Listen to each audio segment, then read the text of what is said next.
His wife goes out and owes money all over town and they pee on my rug? 20 years since its release, The Big Lebowski has shaped pop culture in a way no one could have predicted. Yeah, well, you know, that's just like your opinion, man. It's inspired theme parties, fan clubs, cosplay, a signature drink, an annual festival, a religion based on the dude's philosophy, and the Day of the Dude, celebrated every March 6th, the day the film came out. By now, The Big Lebowski is more than a movie. It's a lifestyle. Far out. So why exactly did the Dudist lifestyle become so instantly and enduringly iconic? Before we go on, be sure to hit subscribe and click the bell to get notifications on all of our new videos. I'm the dude, so that's what you call me, you know? That or his dudeness or duder or, you know, El Duderino if you're not into the whole brevity thing. What's so appealing about The Big Lebowski is what Roger Ebert describes as the film's attitude. And of course, the film's attitude is a reflection of the dude's attitude. Take it easy, dude. Oh, yeah. I know that you will. The dude is embodied in the opening image, that tumbleweed rolling along, carried by the wind across LA. This is someone who goes with the flow. But like the tumbleweed, the dude is pulled by a tumultuous world into over-the-top adventures. So the suggestion is that if we stop pushing and forcing movement in our lives and instead let ourselves be moved by the flow of things, we might actually experience more. Of course, the dude doesn't want big, crazy experiences. All he wants is peace and stability. And throughout the film, as he gets more and more mixed up with these crazy plots, the dude is fighting to maintain his relaxed composure. Earlier today, I was really feeling shitty, man. Really down in the dumps. Can't be worried about that shit. Life goes on, man. His true goal is less to solve the kidnapping mystery than to keep his cool and not let all of this get to him. Thus, the spiritual question of the movie is, how does the dude keep being the dude when so much drama around him is threatening to destroy his inner tranquility? One of the movie's most famous lines, The dude abides. is an homage to the Night of the Hunter. Lord, save little children. The wind blows and the rains are cold, yet they abide. With that mysterious phrase, The dude abides. the Coens are imbuing him with the sacred spirit of the child who perseveres in spite of whatever comes. And then the dude is compared to Christ. It's good knowing he's out there. The dude. Taking her easy for all us sinners. So the righteous thing the dude is doing is taking it easy. And our sin that he's redeeming is the way we constantly do everything but take it easy. Just take it easy, man. You know, that's your answer for everything, dude.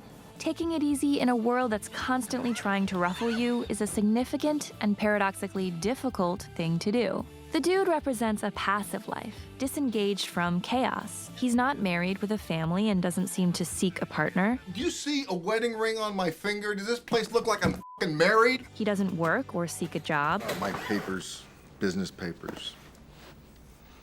And what do you do, sir? I'm unemployed. He's not fixated on proving any macho, aggressive standard of masculinity. They're calling the cops, man. Put the piece away. Market zero! His world thinks that all of these things make him a loser. He looks like a f***ing loser. Hey, at least I'm housebroken. But the dude's detachment from the crazy, wound-up world and its whirlwind of toxic emotions feels spiritual, reminiscent of Buddhist or Taoist philosophy. The dude doesn't seek excitement or greatness, just balance and equanimity. How things been going? Oh, you know, strikes and gutters, ups and downs. At the beginning of the film, we're told, Sometimes there's a man. He's the man for his time and place. He fits right in there. And that's the dude. he embodies that slacker type that came into being in the 90s. Of course, the dude is also an aging hippie from the 60s. You know, I spent most of my time occupying various administration buildings, smoking a lot of Thai sticks, breaking into the ROTC, you know, bowling. And perhaps the slacker is the 90s answer to the question, what happened to those idealistic dreamers of the 60s if they didn't go on to just get a job and get with the program over time? My advice to you is to do what your parents did. Get a job, sir! But as we watch the film, the initial statement He's the man for his time and place. starts to sound curious because the dude doesn't really seem to fit in with his time and place at all. And ultimately, he's more the inverse of the man of the times we might imagine from the 90s. He's a pacifist at the time of the Gulf War. These guys, you know, they're like me, they're pacifists. He's completely unambitious, anti-achievement at the start of a decade that was about to see a huge commercial boom. The narration says he's the man for his time, because maybe his time needed more people like him to think differently from the norm of the era. There's also something timeless and mythical about the dude's story, as if this spiritual tumbleweed is an essential antidote to mankind's crazed forward motion in any era. And at the end, we hear, I happen to know that there's a little Lebowski on the way. so we can take comfort that there will be more dudes in the future needed in times to come. Moments from this film are so iconic because they're specific, original, neatly presented, and made of surprising, incongruous combinations. Thus, they stick in our minds. Like when we first meet the dude and he's paying for a 69-cent carton of milk with a check. Or the dude's white Russian milk mustaches. And the choice of drink itself. The constant drinking here is a play on the whiskey-drinking noir hero. I got a bottle of pretty good rye in my pocket. I'd a lot rather get wet in here. But the specific choice of the White Russian is a decidedly unmasculine yet delicious drink that really embodies the dude himself. There's the repetition of Bob Dylan's The Man in Me, the dude's song, and how it's paired with flying dreams and a POV shot of a bowling ball. So this unexpected combination embodies the dude's holy place of sorts, the way he tries to transcend. There's Bunny's car driven straight into the fountain with its license plate that says Lapin, French for rabbit. And of course, her green nail polish. We're introduced to Bunny painting her toenails. Then we see that green polish on that bloody, amputated toe. And what was an idiosyncratic detail becomes brilliantly efficient storytelling. We immediately summon that first image of Bunny and understand the meaning of this toe instantly. Then we get the incredibly memorable shot revealing Bunny's 10 intact toes, a huge turning point in the story communicated through this simple efficiency. And later, we get our explanation when we see the nihilist's bandaged foot, missing a toe. The specific, efficient storytelling through these 4 instances of toes adds such character that even decades after seeing the movie,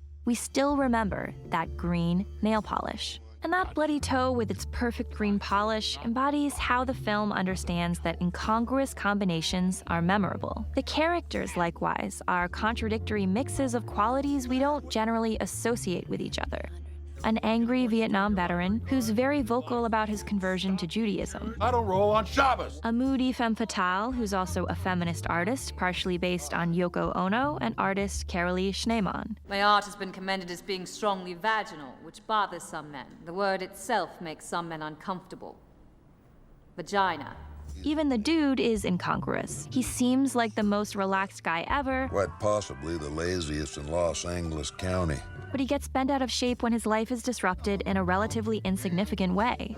Yeah, man, it really tied the room together. And he just won't let it go. Really tied the room together.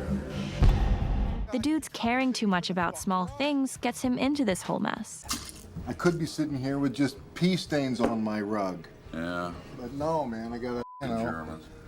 But his taking it easy lifestyle isn't the same as not caring about anything. Willie doesn't care about anything. He's a nihilist. Oh, that must be exhausting. His hard-won peace comes from focusing on things he can control. He depends on his routine, wearing sunglasses inside, bowling, drinking White Russians, taking a bath, smoking a joint, and listening to Bob. His sacred place is the bowling alley where everything is the same from game to game. Smokey, this is not Nam, this is bowling. There are rules. The loving slow-motion shots of the bowling emphasize the reverence these characters have for their game. It's their temple. This is their meditation. The tournament. You, Walter. The tournament? Okay, dude, I can see you don't want to be cheered up here. So repetitions within the film add to the memorability, humor, and storytelling efficiency, but they also thematically illustrate how the characters derive happiness from repetition in their lives. And the film reveals to us that one way of building a happy lifestyle is committing to our own repetitions, filling our days with what gives us joy, finding our own favorite activity and drink, and enjoying them as ritual. And of course, if we don't want the trouble of finding our own routine, The Dudes is a pretty easy one to emulate. So that's another reason it's become a lifestyle. In 1998, The Big Lebowski helped create a whole new subgenre, one which Slate has dubbed the slacker noir. This subgenre is the marriage of film noir and stoner comedy, so you could also call it stoner noir. It's got many traditional film noir elements: a dark, cynical outlook, the femme fatale, Blow on them. You just put your lips together and blow. smoking, here it's joints instead of cigarettes, and a deadpan protagonist who gets horrendously beaten up and abused over the course of the story. The Big Lebowski is partly based on Raymond Chandler's The Big Sleep, and the film stays true to the episodic nature of Chandler-esque magazine Pulp Fiction. It feels like it's made up of isolated sequences that don't have that much to do with each other, and it values the individual scene over the plot. Joel Cohen has said that, like Chandler's work, The Big Lebowski has, quote, a hopelessly complex plot that's ultimately unimportant. We also associate noir with its stylized, distinctive patterns of speech. You know, you're the second guy I've met today that seems to think a gat in the hand means the world with a tail. Lebowski likewise creates its own style of dialogue so memorable that it's one of the most quotable films of the last 2 decades. For instance, Ah, nice marmot. Nobody f***s with the Jesus. Obviously, you're not a golfer. Shut the up, Donnie. The parlance of our time. In the parlance of our time, Mr. Treehorn treats objects like women, man. I will not abide another toe. but as Slate pointed out, there's a notable difference between film noir and the slacker noir. Here, the protagonist is not a PI trying to solve the mystery. He's a hapless slacker who's attempting to separate himself from the mystery. The dude's only objective is to get reparations for his rug, but this simple goal sucks him deeper and deeper into a mess that he can only exit by solving the mystery. This is a very complicated case, Maude. You know, a lot of ins, a lot of outs, a lot of what have yous. And the comedy comes from watching the dude bumble through this case and try to figure it out through unconventional means. Is this your homework, Larry? So Lebowski's new genre embodied what the dudist lifestyle represents to people: a certain cool vibe, an acceptance of the futility of much of life, combined with an embrace of the laid-back stoner attitude and a serene approach to life. The dude might be a god on Earth, or he might be a loser. This is really in the eye of the beholder. His world certainly views the dude as a bum. Both Jeffrey Lebowski and his daughter use the dude because they see him as worthless, not a threat, as nothing. You figured, oh, here's a loser, you know, a deadbeat, somebody the square community won't give a shit about. Well, aren't ya? The Big Lebowski of the title isn't the dude, it's the other Lebowski. The dude constantly reminds people he's not Lebowski. Nobody calls me Lebowski. You got the wrong guy. I'm the dude, man. I am not Mr. Lebowski. You're Mr. Lebowski. I'm the dude. Mr. Lebowski. Dude. He doesn't want to be a big Lebowski, a big rich man making a big name for himself. The dude rejects the Big Lebowski's image of success. He rejects that key word, achieving. They're the little Lebowski urban achievers. The central divide in the film is really between these two men with the same given name. The bums will always lose! Do you hear me, Lebowski? And while the Big Lebowski seems to have everything at the start, he turns out to be a fraud. $1 million from needy little urban achievers. You are scum, man! And we end up feeling it's the dude who's really rich in his life. The embrace of the dude's abiding lifestyle over the years has shown that people want to challenge our society's assumptions, that achievement, machismo, and a big name are the measures of a man. There might be some value in cutting back, leading a simpler, humbler, more spiritual existence. And maybe the world would be a better place if we were all a little more relaxed like the dude, instead of trying so hard to be big Lebowskis. What do you do for recreation? Oh, the usual. Bowl, drive around, The occasional acid flashback. It's Deborah. And Susanna, and you're watching Screen Prism. Thanks guys so much for watching. We post videos every Saturday and Sunday and during the week, so hit that subscribe button and you'll get access to all of our videos. We can't thank you enough for your support. Thank you.